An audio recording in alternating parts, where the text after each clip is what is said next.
Could you give me a little sense of what you particularly look for? What are the key things? And if these, particularly for women entrepreneurs who are listening here today, thinking, well, how do I access angel investment? What do I need to be ready? And what do you look for?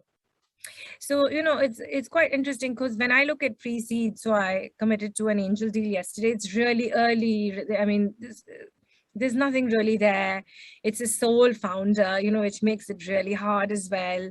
There's no developer in there, nothing yet. She might, the next hire is going to be like a product hire who's going to help her build the product, probably part-time. So those are the cases where it's really tough to decide, right? Because you really don't have anything tangible. In this case, obviously, I feel that she has a great what we call founder market fit, that, she's trying to solve for a problem.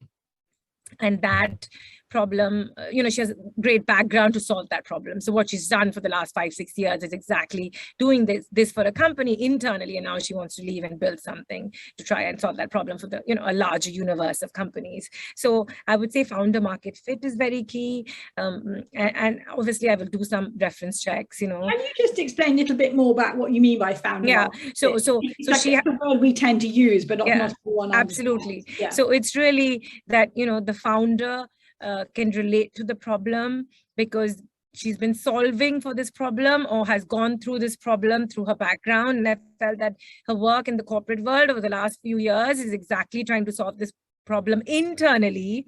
And now she has enough experience, background, connections to, guess what, I leave and try and build this externally. So really looking at the background of the person and saying, is this the best person to build this company? So, founder market fit, and I'll do some reference calls, but to be honest, it's really your gut feeling at that point, in the person. And I also think about, as an angel, I think about, can I add value to the business? So I introduced her to someone and she came back to me and she said, oh my God, this is super, because now we're going to form a partnership with this, company. And guess what? I'm going to get ABC in pipeline. So really for me, I want to stay involved in these journeys, being able to help. I want to be in really on her advisory board. I don't have much board capacity at this point, but I did tell her and would love to stay in touch on an advisory board and try and help her build. So, but really, and then the scale of the opportunity, the market potential, right? Obviously, as a VC fund, you need to have a much larger exit.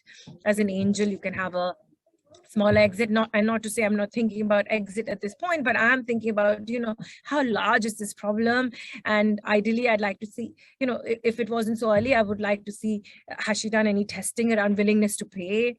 If she wants to charge subscription, has she done research, even 100, 200 people to see whether or not somebody's willing to pay for this problem? Because we have lots of problems that people solve for, but at the end of the day, nobody comes, right? Nobody's willing to pay for it.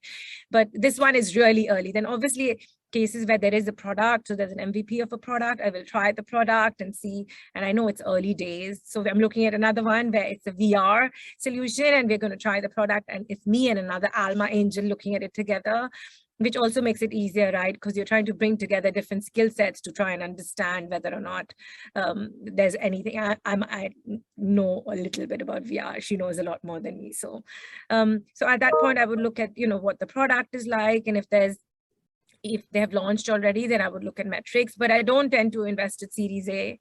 I usually do pre-seed and seed, or really angel, pre-seed and seed. So usually, more often than not, I really don't have anything really tangible, just like I didn't at Pension B. I really didn't have anything tangible, right? So it's a lot about the people. It's a lot about, can they build? Do they have the leadership skills to bring people around them to help solve this problem? And how can I really help this entrepreneur?